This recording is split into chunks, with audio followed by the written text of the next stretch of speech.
The morning harvest had just begun as workers carefully inspected rows of ripe grapes beneath the California sun. It was another peaceful day on land my family had owned for generations. Nothing seemed unusual until two black SUVs rolled slowly onto my private vineyard road. That was the moment everything changed. Two men wearing black HOA enforcement vests stepped out, carrying clipboards and folders.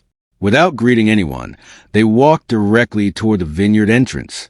Several workers stopped harvesting and watched the strangers with confused expressions. No one recognized them. The taller officer informed me they were conducting an HOA compliance inspection. I calmly asked which homeowners association they represented. He confidently named a luxury subdivision nearly 5 miles away. That's when I realized they had made a very expensive mistake. I politely explained that my vineyard wasn't part of any homeowners association. The property had always been agricultural land under county jurisdiction. Brian laughed and insisted their authority covered the entire surrounding area. Even my workers couldn't believe what they were hearing. Ignoring my explanation, they started photographing fences, irrigation equipment, and vineyard signs. They claimed each item violated HOA appearance standards.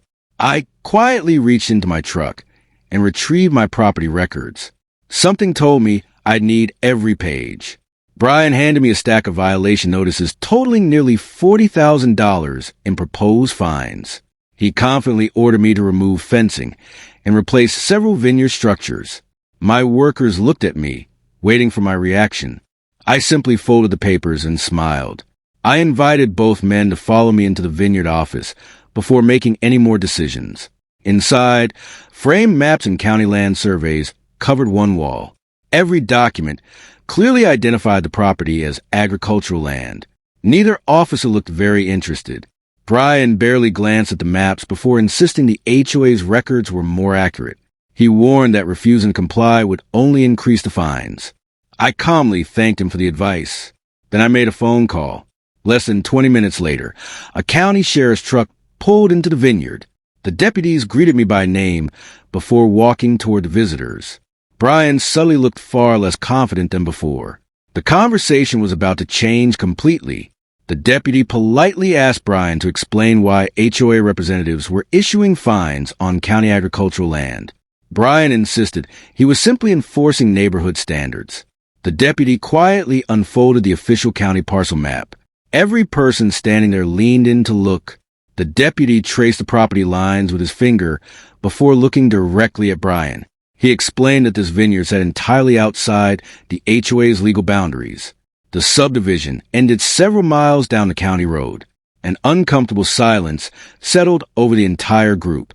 Brian insisted the HOA records showed a different boundary than the county map. The deputy calmly explained that county land records, not HOA paperwork, determined property jurisdiction. Several vineyard workers exchanged amused glances. Brian's confidence quickly began to fade. Jack handed the deputy the original property deed that had remained his family for decades.